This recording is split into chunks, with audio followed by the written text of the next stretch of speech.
A paz do Senhor Jesus Cristo, Deus abençoe vocês. Convido vocês a acompanhar comigo a leitura de Paulo aos Coríntios, no capítulo 15. Vou estar lendo do versículo 48, amém? Vai dizer assim: qual terreno, tais são também os terrenos, e qual celestial, também os celestiais. Aqui vai falar do celestial e do terreno. Pessoal, são duas naturezas, a natureza terrena e a natureza celestial.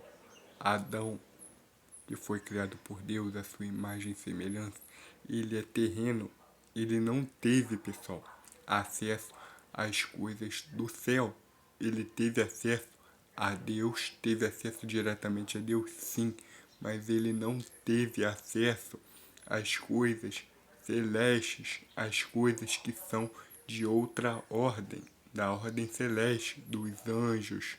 Ele não teve esse conhecimento, esse acesso às coisas celestiais do terceiro céu.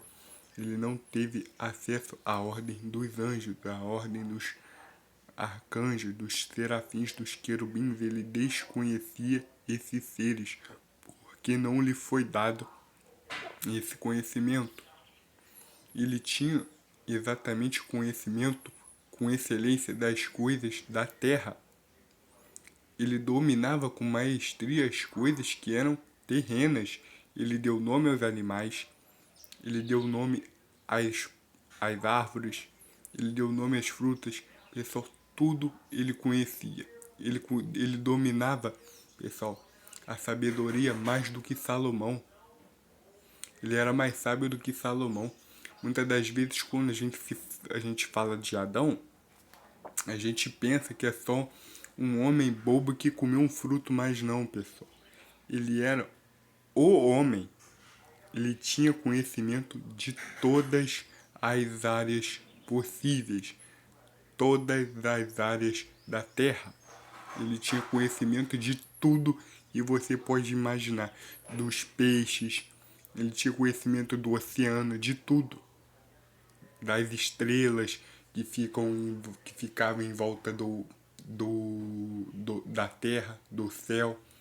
Pessoal, ele não tinha conhecimento das coisas celestiais, ele desconhecia, mas em questão das coisas terrenas, ele dominava o mar e estria. Ele era praticamente um deusinho na terra, ele sabia de tudo. Ele não ficava doente, ele não tinha fome, não tinha sede. Pessoal, ele era um ser que se alimentava, pessoal, do que ele produzia.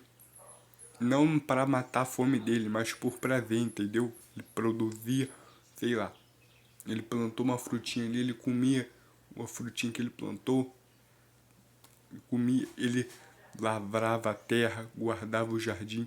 Ele era um guardião do jardim, pessoal. Sobre ele estava a responsabilidade da humanidade. E aqui, nessa passagem, vai falar das duas ordens de coisas. Tem as celestes e tem as terrenas. E o nosso Jesus, ele ficava lá no céu, sentado do seu trono, conversando, pessoal, com os anjos, fazendo nas assembleias santas, falando de coisas que a nós são reveladas, falando sobre as coisas eternas, pessoal. Ele estava resolvendo as coisas eternas. E aqui nós vemos, pessoal, que existem dois Adãos. Um é terreno e o outro é celestial, o outro é espiritual, o outro está acima de todos. Esse que eu estou falando está acima de todos. Esse que eu estou falando aqui, pessoal, ele está acima de todos, acima dos querubins, dos serafins, dos anjos, dos arcanjos. Ele está acima de todos. E porque ele está sentado no seu trono, nele nunca se achou corrupção, e ele é o sacerdote eterno da